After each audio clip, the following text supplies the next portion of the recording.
that you responded to an altar call and asked Jesus to come into your life does not make you a what? It is just the beginning of wanting to become a Christian.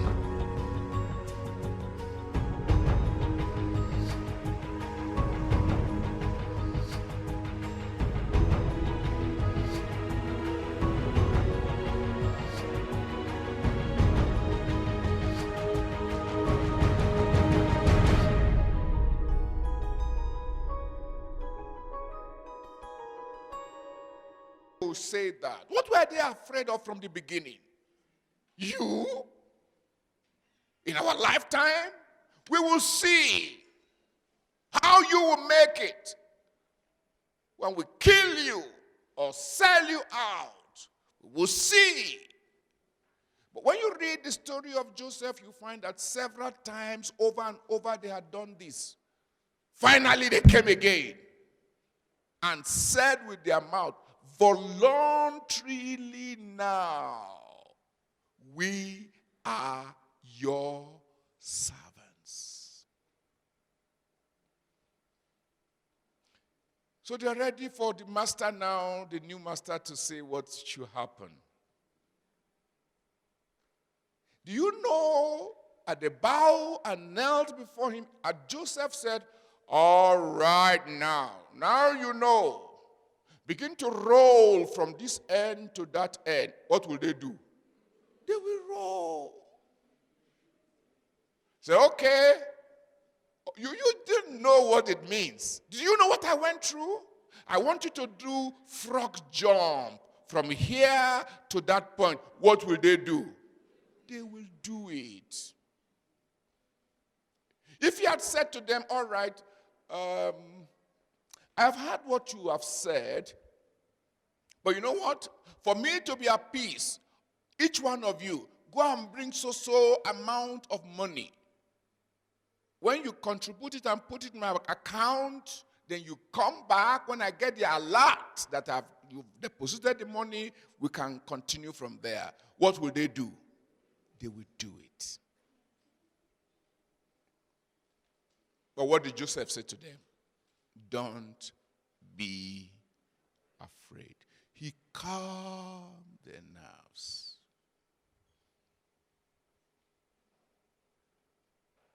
Because their fear was that Joseph would revenge. That's what they said at the beginning. Verse 15, perhaps Joseph will hate us and may actually repay us for all the evil which we did. So they didn't forget they did evil. They didn't forget. They remembered they did evil. And they knew, recognized that those who do evil should be paid with evil. Now it is their turn to receive the payment. They are afraid. But rather than increase their fear, what did Joseph do? He calmed their nerves. He said to them, don't be afraid. I'm not going to revenge. I'm not going to pay you back in your coins. I'm not going to pay you back in your coins. There's no cause for alarm. Calm down. You're still my brothers, not my servants.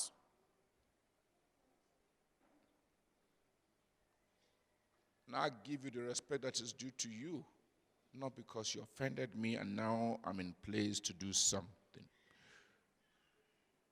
Number 4, you will notice that Joseph, verse 19, still did something we must all learn, and that is learn not to play God in any situation and over anyone.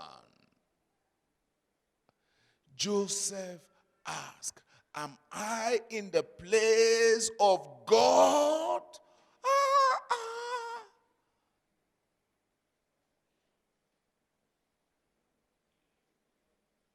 So there was no need to recall all that happened.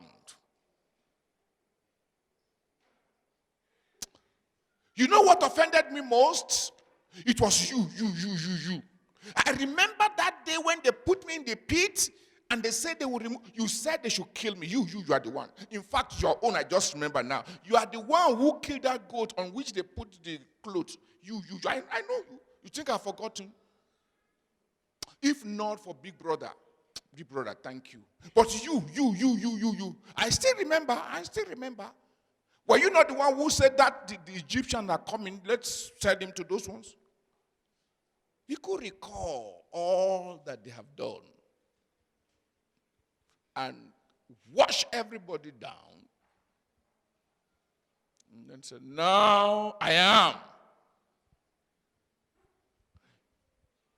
If you read Genesis chapter 41, when the Pharaoh was talking to Joseph, he said, I am Pharaoh. He said, I am Pharaoh. So Joseph too now could say to his brother, I am Joseph. But he did not play God. He did not play God. When God already justified you, why should you play God again? If God already lifted you, why should you go and play God again? If God already made the one who hurt you to be sober before you, why should you play God again?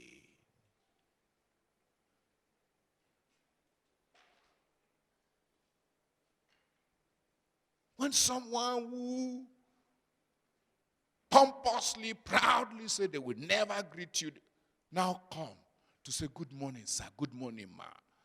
Why should you play God again?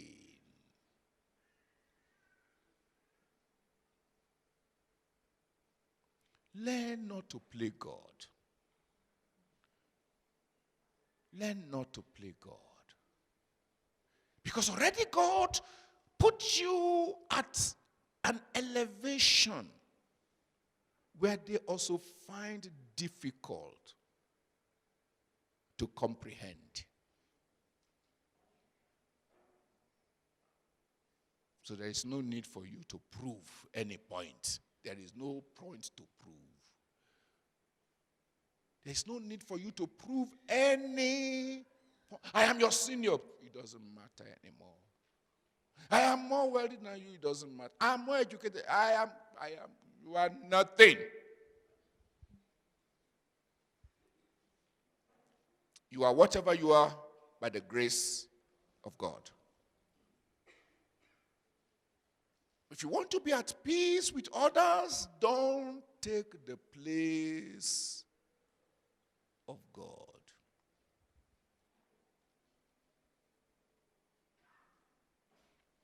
Do you know that it can happen at home?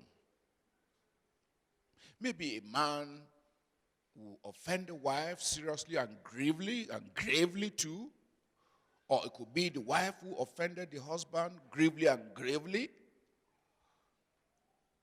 Then the one offended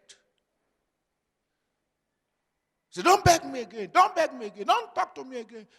Just go away. But I'm sorry now. Okay, what do you want me to do? I said, leave me alone. In fact, if not because of God, I would have walked out of this marriage. Everybody has something to lose.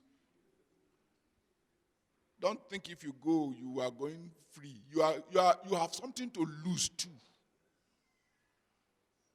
If you walk out, you are losing. Don't think it's only that person alone that is losing. Or a friend offended you and you say, please, I beg you in the name of God. So don't beg me in the name of God. Don't beg. That's how they do. After they finish, they will not be saying, God. Let's leave God out of this. By the time you leave God out of it, what is left? What is left? Hey. Please tell your neighbor, learn not to play God over any situation or your relationship with anyone. Don't play God. And we must all keep learning it, because there is something crazy in our head, in our mind, that wants to claim right. And once that crazy things begin to work, you want to stand on your right. And then they will say they are Christians. And then they will be carrying Bible. And then they will be praying. And then they will be singing. If you are God, you won't hear their prayer. But thank God you are not God.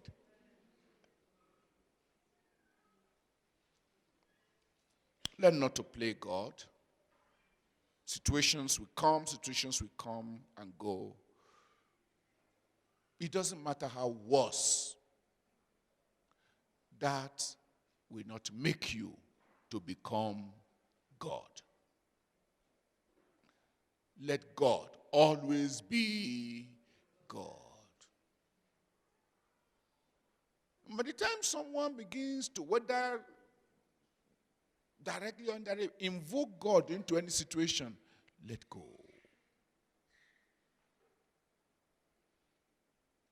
Let go. Whether they are sincere or not, if they don't have respect for God, you show that you have respect for God. Are you listening to me? If someone is showing to you they don't respect God so they can call God, invoke God, and use God, that's not your business. You let God know that you respect him, you reverence him, you revere him. Leave it to them. God knows how to deal with people like that.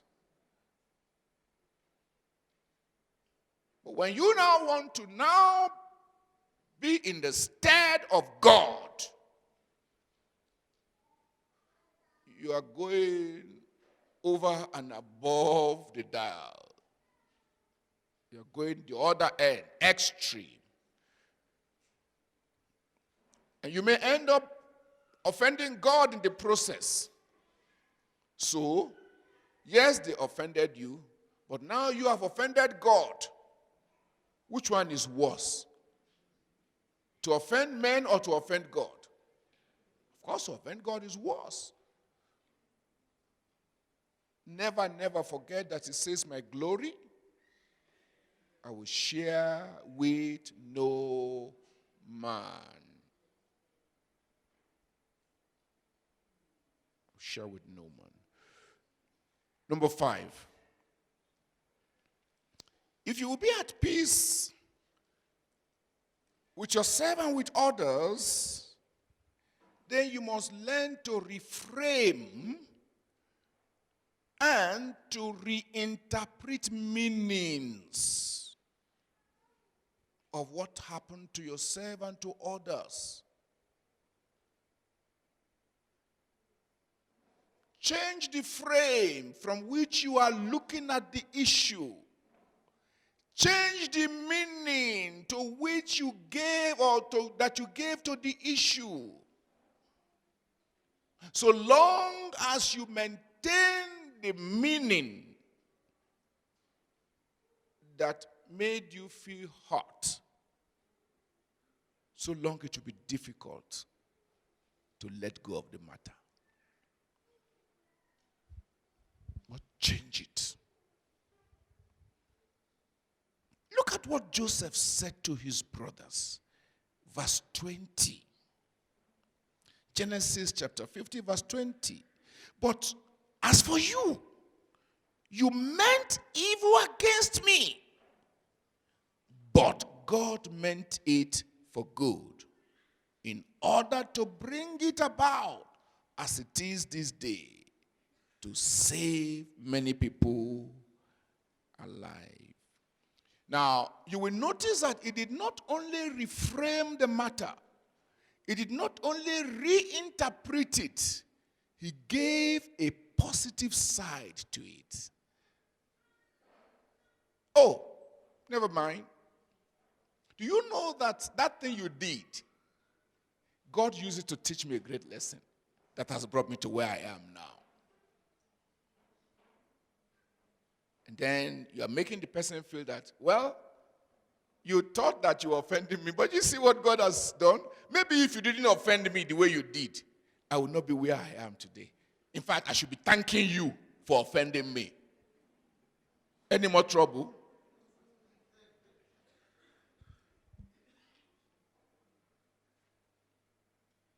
You want to be at peace with yourself and others? Then you must always learn to reframe issues. Reinterpret it. Look for a positive side to it. When there is problem, we all have lessons to learn. But if I'm not going to look for my own lessons, I only want to see your fault,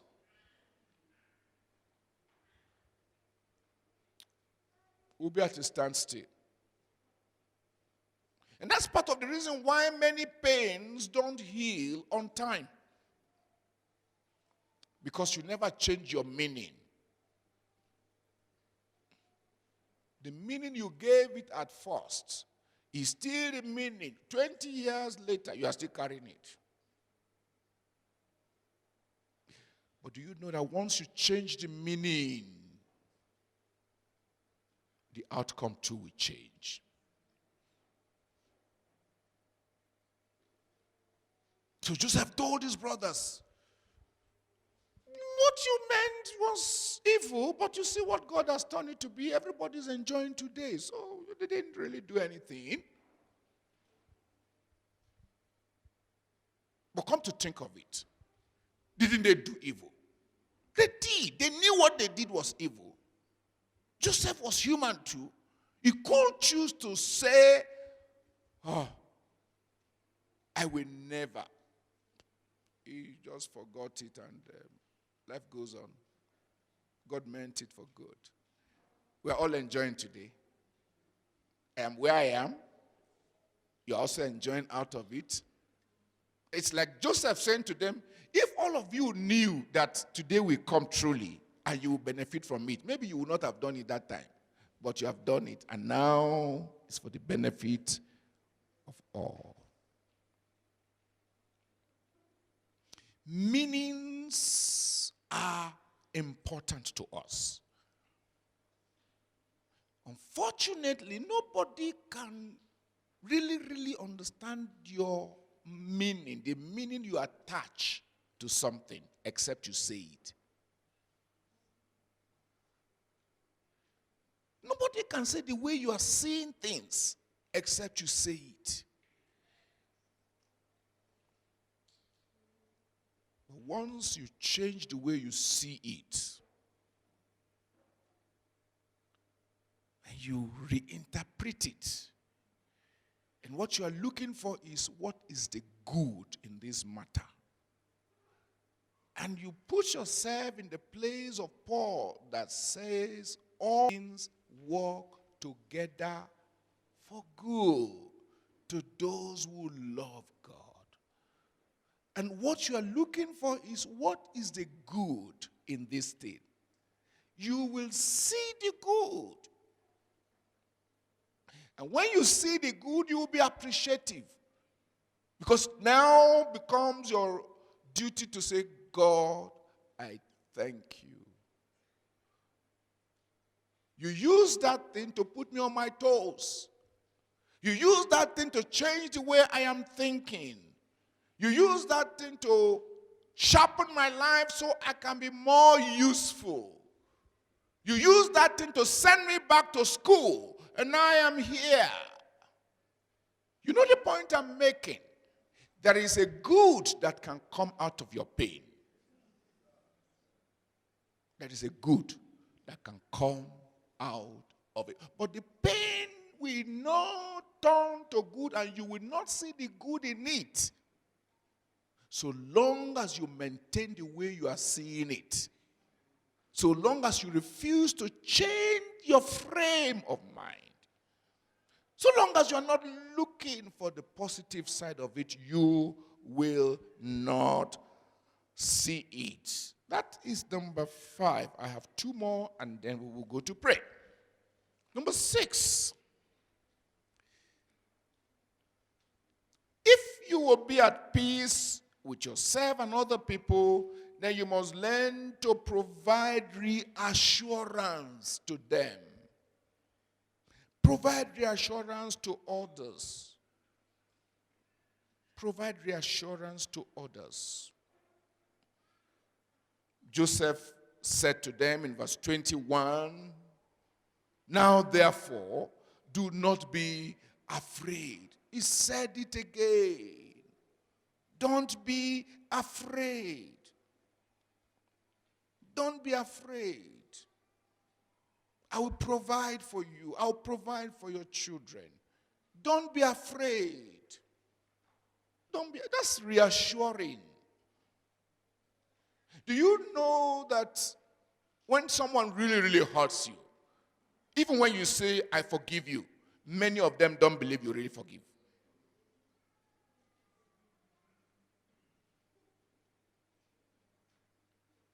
Because they expect that, okay, now that you are forgiving me, then you should be jumping here and say, "I have forgiven." Oh, yes. And then the next time you come, you are not jumping around. You say,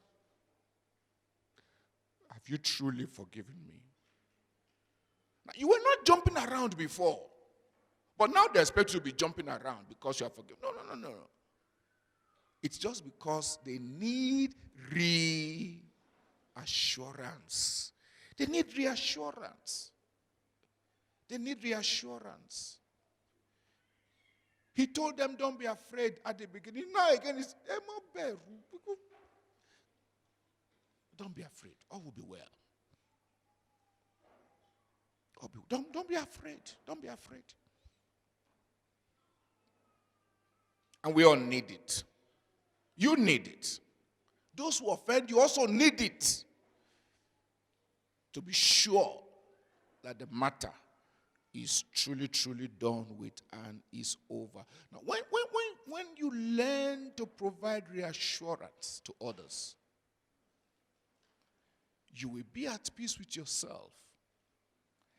And they also will learn how to be at peace with you. It will not be difficult for you also to be at peace with them. It will not be difficult. Finally, learn to speak kindly, gently, and in love. Look at the way verse 21 ended. And he comforted them and spoke kindly to them. He comforted them and spoke kindly to them. You know what? Everybody loves kindness. Not everybody can demonstrate or show it. Everybody loves gentleness. We all cannot give it. There's nobody who will not appreciate love when they see it, even when they can't give it. When they see it, they appreciate it. Anyone who will be at peace with others must learn to be kind, talk kindly, talk gently, talk lovingly. Everything you want to do must be in love. Let them know, notwithstanding all that has happened, I still love you. I still love you. All right. So, you will notice therefore generally that although Joseph did not say, "I forgive you," but from the way he behaved, it was obvious that he forgave them. By reassuring them, by promising them, he forgave them.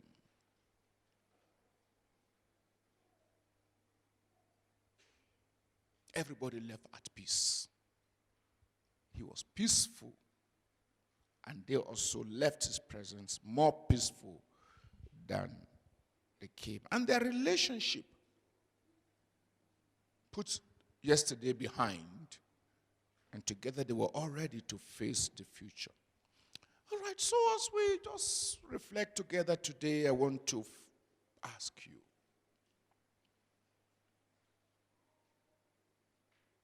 at this time in your life, is there anyone you need to come to terms with?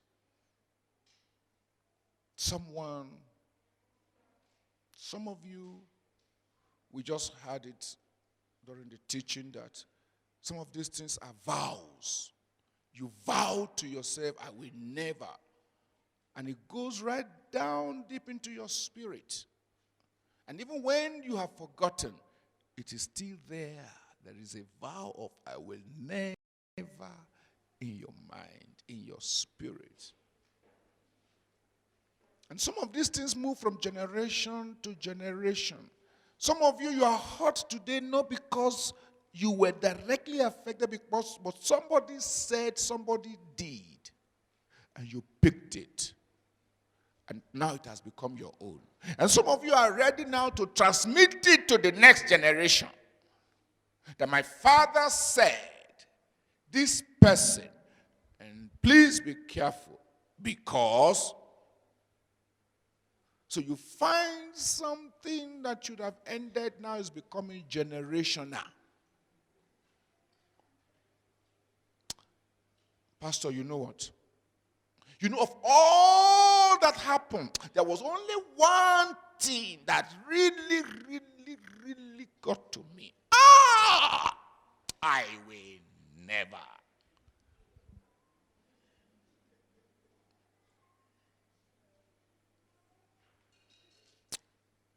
You can be free today.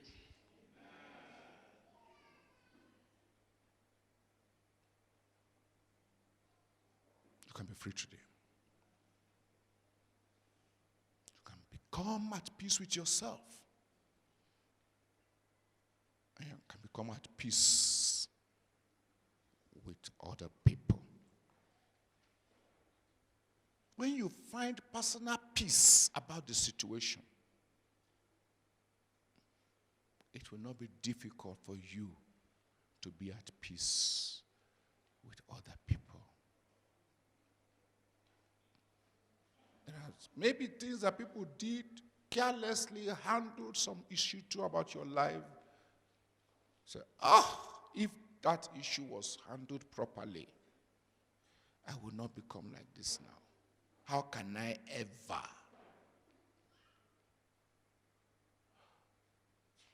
And you have lived all your life in self-imprisonment. Self-imprisonment. I believe God wants to touch you today. He wants to free you. He wants to release you. He wants to do something new.